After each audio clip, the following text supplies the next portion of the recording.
Julian Hayes, a powerful, arrogant hedge fund CEO living in a $1 million penthouse with a heart that is said to be as cold as the winter outside. On one side is Ella, a smart young girl who once had a dream, but cruel fate pushed her out onto the street, facing death by freezing in the middle of a snowstorm. And then the unthinkable happened. Julian, in a moment of impulse or some mysterious motive, brought this homeless, dirty girl to his own luxurious apartment. An action that completely goes against his cold nature. Why? A momentary pity? Or is there a deeper reason behind that arrogant appearance? The story really begins when they are forced to live under the same roof. Two worlds collide.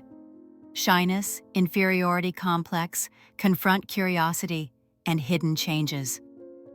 Can Ella's warmth and sincerity break the ice in Julian's heart? And is Julian's help really just material? Who is really saving whom? Is it this seemingly weak girl who saves the lonely, empty soul of the powerful CEO? When feelings begin to blossom despite all barriers of status and prejudice, will they dare to face the judgment of society and the choice of the heart? Join me in this unexpected and touching love story.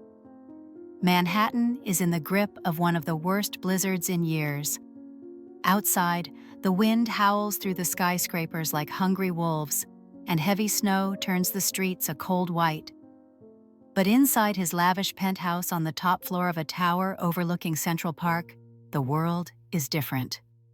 Julian Hayes stands by a giant glass window, a glass of amber whiskey in his hand, his cold gaze fixed on the chaos below. The city is paralyzed, and it bothers him. An important meeting in London has been cancelled, throwing off his perfectly planned schedule. At 38, Julian is the CEO of Hayes Capital, a powerful hedge fund he built with ruthlessness, intelligence, and a frightening ability to predict the markets. He is incredibly wealthy, single, and as famous for his arrogance as he is for his good looks. Cold man. The penthouse was a symbol of his success, large, modern, with designer furniture and expensive art. But it was also strangely cold and sterile, more like a gallery than a home. His dinner, as usual, was a prime steak delivered to his door, eaten alone in near silence. The emptiness was a constant visitor he tried to ignore with work and luxury. Blocks away, under a yellow streetlight dimmed by snow, Ella Reynolds was trying to find a corner to escape the biting wind. Her thin coat was no match for the biting cold of a midwinter Manhattan night. She shivered, her teeth chattering. Just a few months ago, she had been a promising art student with a part-time job. But then tragedy struck. Her parents died suddenly in an accident. Her house was foreclosed on, and her last savings were stolen by a con artist. Now she was alone, penniless, one of the city's invisible ghosts. She clutched her old sketchbook to her chest, the only thing left to remind her of her former life and unfulfilled dreams. Tonight, the cold seemed even more brutal, and despair began to eat away at her last strength. In the warmth of her apartment, Julian felt stifled. His evening plans canceled, he decided to walk to a familiar bar a few blocks away, a rare act of impulse that went against his chauffeured routine. He pulled on a thick cashmere overcoat, stepped into the private elevator, and headed down to the lobby. As he stepped out of the luxurious building, facing the blizzard that whipped at his face, he saw her. Ella was huddled in a small alcove, almost completely covered in snow, shivering uncontrollably. The streetlights illuminated her pale, pretty face, gaunt from hunger and cold. What stopped Julian was not pity, an emotion foreign to him, but the look in her eyes as she glanced up at him briefly. There was no urgent pleading, only a deep despair that shone with a strange resilience and dignity. He considered ignoring her, moving on as he usually did with street beggars. But something held him back. Maybe it was the stark contrast between her and his world. Maybe it was the fierce snowstorm softening the usual icy shell. Or maybe it was just a moment of indecision he couldn't explain. He stepped closer, pulled out his wallet. "Here," he said, his voice low and emotionless, and held out a few large dollar bills. Ella shook her head weakly, her purple lips moving. I don't need alms." Her voice was hoarse from the cold, but still clear. The sudden refusal made Julian frown slightly. Arrogance? Even in this situation? Discomfort flashed through his mind, then an even crazier thought popped into his head. "Then what do you need? To freeze to death here?" He looked at the girl who was shivering and about to faint from the cold. "Follow me." Ella looked up at him, her eyes filled with doubt and fear. Where? With this strange, rich, and cold man? But the cold was invading her body. She knew she couldn't bear it any longer. She had no other choice. She nodded weakly. Julian didn't say anything more, just turned and walked away. Ella struggled to stand up, her legs numb, staggering as she followed his tall, sturdy back into the luxurious building. As the heavy door closed behind her, cutting her off from the snowstorm outside, she felt as if she had entered a different world altogether. The elevator took them to the penthouse in silence. The elevator doors opened, leading directly into Julian's apartment. Ella was overwhelmed by the opulence around her, the polished marble floors, the expensive modern furniture, the huge glass walls overlooking the city, sparkling in the snow. The place was warm, clean, and impossibly large, but also cold and alien. She stood huddled in the doorway, feeling small, lost, and dirty in her damp, tattered clothes. Julian seemed a little embarrassed. He gestured toward a hallway. "The bathroom is down the hall on the left. There are clean towels in the closet. See if there are any of my sweats in that closet that you can wear. Then rest in the second guest room, also down the hall." He said it all at once, his tone still commanding, and turned to head for his private office, as if he wanted to get out of this awkward situation as quickly as possible. He wondered what the hell he had just done. Bringing a homeless girl to his apartment? That was crazy. It had to be temporary, just for tonight. The snowstorm showed no signs of abating. It raged for the next 2 days, bringing the city to a near freeze. That meant Ella Reynolds, the homeless girl, was still stuck in Julian Hayes's lavish penthouse. The first few days passed in awkwardness and absolute distance. Julian tried to maintain a normal work schedule in his private office, treating Ella's presence as a temporary inconvenience that he had to accept. He laid down unspoken rules: no entering his work area, no touching his things, and preferably not letting him see her too much. He even regretted his impulsive decision. Ella understood her position. She was grateful for a warm and safe roof over her head to shelter from the storm, but she felt guilty and out of place. She spent most of her time in her second living room, a luxurious but underused room, trying to be as invisible as possible. She read the books on the shelves, watched the city through the windows, and observed Julian's orderly, controlled, and lonely world from afar. She cleaned her own room, folding Julian's oversized sweats that she was wearing. On the third day, when Julian went to work, though the streets were still rough, Ella felt restless with nothing to do. With the remaining change and the hesitant permission of the housekeeper, who was clearly suspicious and unfriendly towards her, she went to the nearby supermarket to buy some simple vegetables. She walked into Julian's modern, laboratory-like kitchen and made a steaming pot of vegetable soup.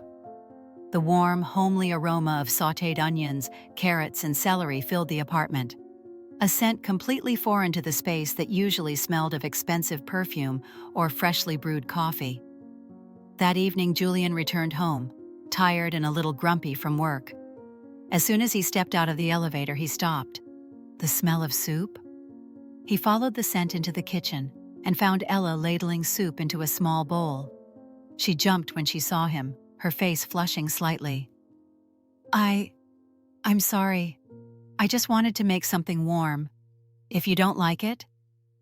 Julian said nothing, just stared at the steaming pot of soup. He hadn't smelled home-cooked food in a long time. "It's okay," he said softly, his voice a little less cold. "You eat it." He turned away, but the warm scent seemed to linger in the air, awakening a feeling he had forgotten. He began to notice Ella more. It wasn't just her silent presence. He realized she was more than just pretty. In the rare, brief conversations they had, usually when he asked her if she needed anything, he noticed the intelligence in her answers, the sophistication in her choice of words, and an undisguised dignity. She didn't fit the stereotyped image of homeless people he had in his head. One evening, he happened to see her sitting by the window, the streetlights illuminating her, a pencil, which she had found in the living room, in her hand, scribbling on a napkin. He moved closer and caught a glimpse of her quick but expressive strokes, sketching the faces of passers-by, street corners in the snow. She had talent. It intrigued him. Who was this girl? How had she ended up in this situation? In turn, Ella began to see other sides of Julian. She saw him frown tiredly as he studied complex financial charts on his monitor late at night. She heard his voice soften a little when he spoke to his mother on the phone, though the call was brief. She saw him stand there staring at the abstract landscape hanging in the living room for a long time. Behind that cold, arrogant exterior was a man who carried many burdens and perhaps loneliness. Ella's presence did not escape the eyes of the butler and a few of Julian's close staff. They began to whisper, looking at her with scrutinizing, contemptuous eyes. Julian noticed this. He initially intended to ignore it, but when he heard a rude comment about Ella from the butler, he suddenly interrupted with an icy voice. "She is my guest. Treat her with respect." That action made the butler shut up and also made Ella, who overheard, feel a warmth and gratitude creeping into her heart. Gradually, the line between who saves who began to blur. One time, when Julian was having a headache over a difficult investment decision, Ella, while bringing him tea, something she volunteered to do, accidentally made a simple comment about how people reacted to changes in the weather. That statement somehow gave Julian a new perspective on market psychology, helping him make the right decision.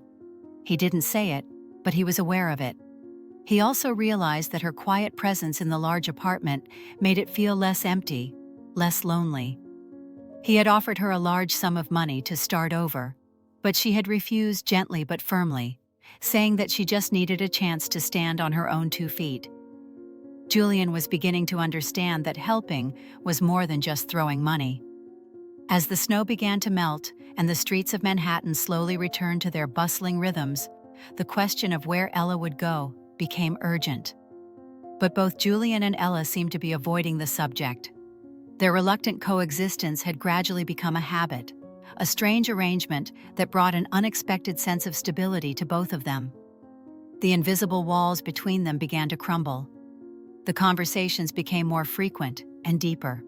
On quiet evenings, when Julian was no longer buried in work, they sat in the living room, sometimes silently watching the city at night, sometimes sharing stories.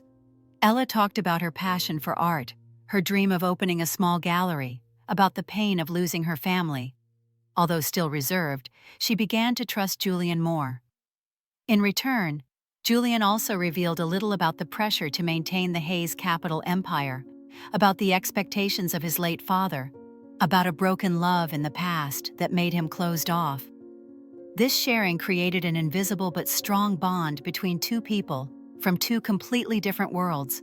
Julian no longer saw Ella as just an unwanted guest. He truly cared about her. He noticed her cough and bought her medicine. He was worried when she said she wanted to go out to find a job and insisted that his driver pick her up, even though she refused.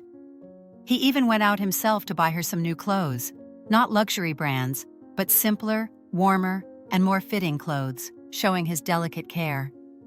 When a business partner came to visit and gave Ella a rude, scrutinizing look, Julian coldly introduced, "This is Ella Reynolds, a friend of mine." That introduction, though simple, had a special weight, making Ella feel respected and protected. The closeness and understanding inevitably gave rise to romantic feelings. Their eyes met more often and lasted a little longer. The accidental touches of hands when passing objects became more meaningful. The atmosphere between them sometimes became sweetly tense, full of unspoken things. Both felt confused. Julian fought with himself.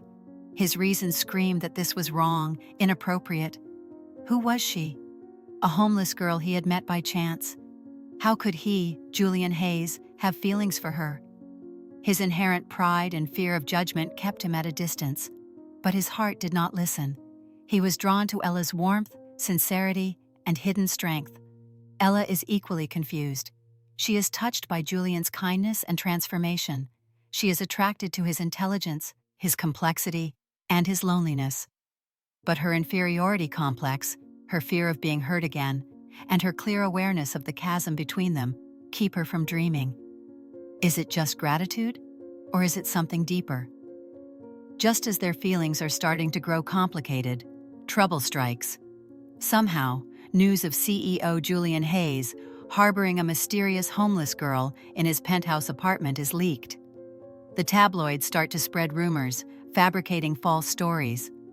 Hayes Capital's competitors take advantage of the opportunity, hinting at the instability in Julian's personal life, affecting the company's reputation and important negotiations. The Manhattan elite begin to gossip. The pressure is on Julian. The board of directors asked him to solve the problem quickly. His wealthy friends advised him to get rid of the girl to protect his reputation.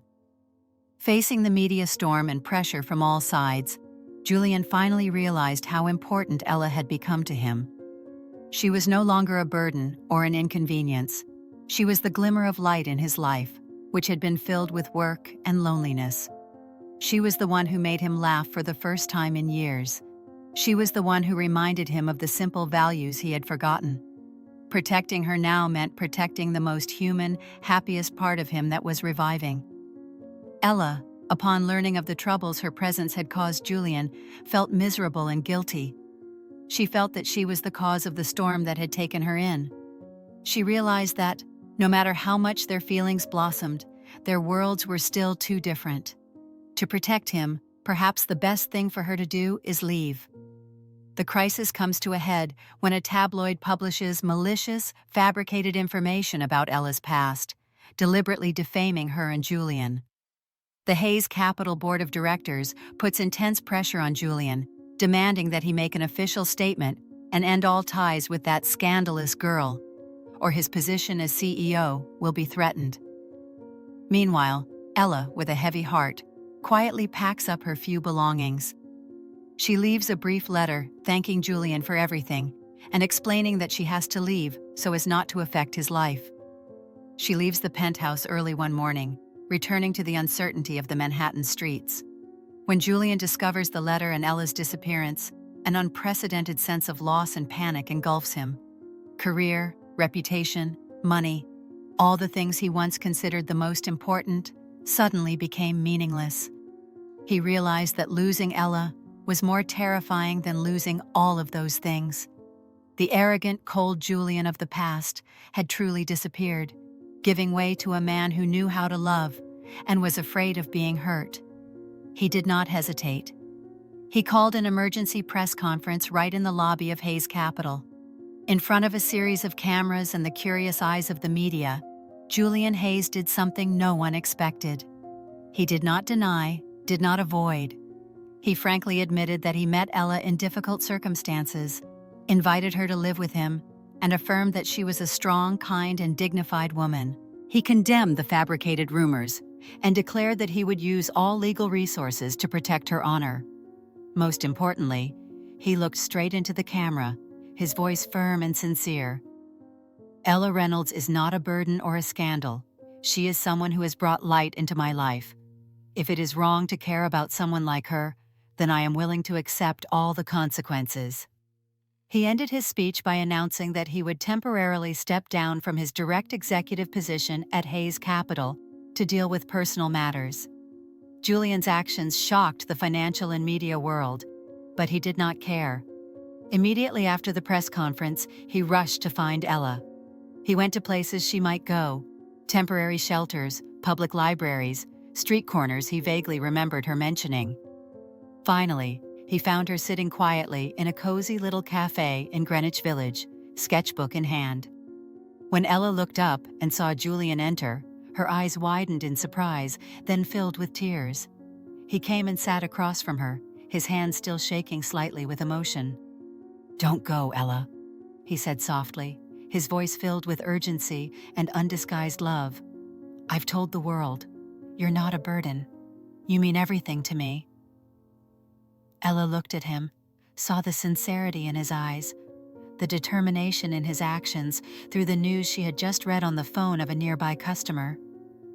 All her complexes and fears melted away.